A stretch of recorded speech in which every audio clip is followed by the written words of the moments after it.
What's up everybody, welcome to a new video. Today we're gonna take a look at David Ellefson, bass player and founding member of American thrash metal legends Megadeth.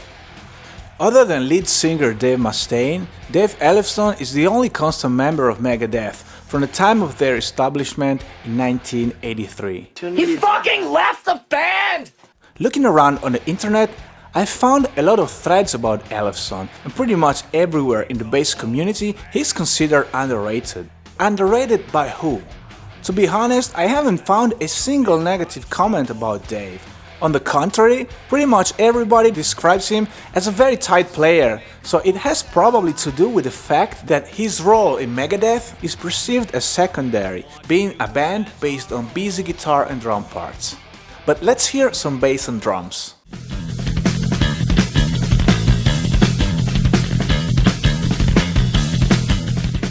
Holy crap! This is as tight as it gets for human beings. Keep in mind that this is 1989 and this stuff was recorded on tape, with little to no studio tricks. According to Ellefson, the foundation of metal music is based around guitar first and drums second.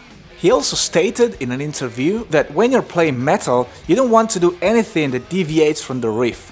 And in fact, most of the time, the bass in Megadeth music copies exactly what the guitar does. That's probably where the idea of an underrated player comes from. But considering the type of guitar work Megadeth are known for,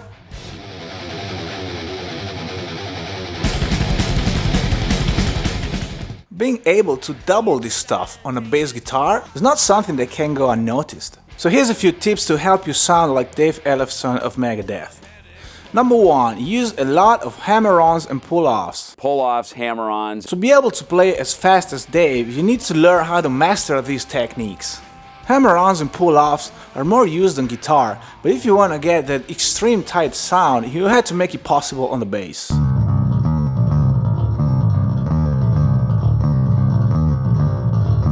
Make sure you also get good at using slides and legatos. Not only you have to be extremely accurate, but you also had to get the right sound out of the instrument, because on a bass guitar it's easy to turn a great riff into a muddy mess. How do you do that? By using tip number 2, which is pick close to the bridge. Picking close to the bridge will help you get a brighter and more defined sound, and it will allow you to mute the strings with your right hand. Which is another technique that Ellefson uses very often to take out any extra string noise and to get an even tighter sound.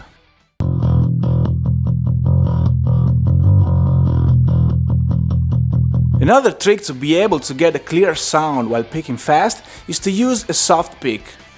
Dave uses 0.88 Tortex picks. A softer pick means less pressure applied to the strings and will allow you to move faster. Number 3. Use an active bass. For most of his career, Dave played Jackson active basses through Harke amplifiers. The added output level and the lower noise of an active bass will help you get that clear and defined sound without having to pick too hard. Number 4. Scoop your mid-range. There's a lot of really crisp, sizzling highs, a lot of really tough, meaty bottom end, and a lot of the mids are scooped out. So I kind of look at the tone as like a half moon kind of thing. Peace Sells But Who's Buying had a great bass tone, really fat and punchy, and many songs on the album were based around the bass line. But after that, the evolution of the sound of Megadeth gradually led to a different configuration and a different role of the bass.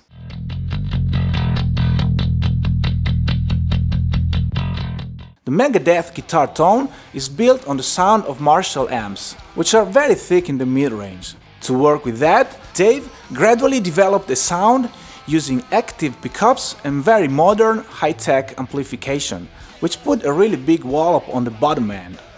He also added a very clicky and noticeable presence to his treble frequencies, almost scooping the mid-range completely. So frequency-wise, the bass works around the guitar, and this configuration, combined with the riff is king Ellefson policy and with his surgical precision, melts the guitar and the bass into one giant riffing monster, which is the foundation of the Megadeth sound. Number 5. Use partial chords. A partial chord is a chord made of 2 notes.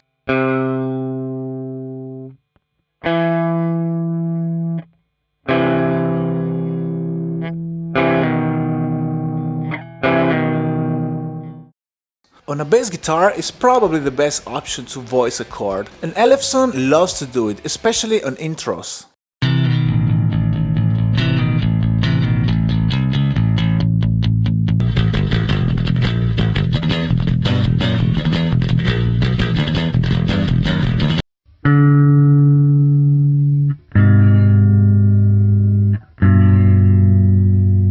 Number 6. Use pedal tones.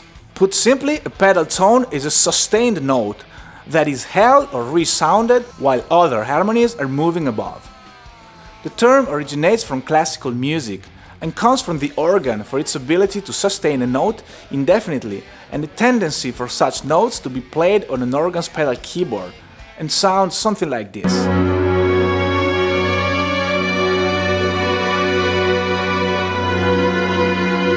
Translated to rock music is largely used, normally with the bass guitar sustaining the note and the guitar playing the moving harmony. It's a very common trick in metal music, and applied under minor chords, it immediately provides an epic and haunting effect.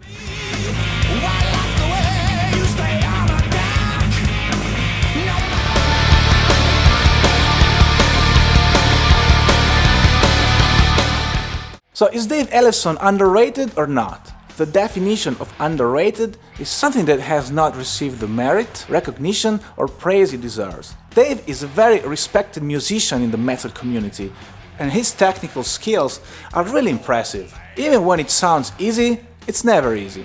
Try learn the bass intro of Peace Sells and you know what I mean. So the next time you hear about Megadeth's riffs being extremely hard to play on guitar, remember there's somebody in the back that's playing them on a bass, without missing a note. By the way, don't forget to check Dave Ellefson's YouTube channel. It has a lot of cool content, very useful for aspiring musicians. I put the link in the description.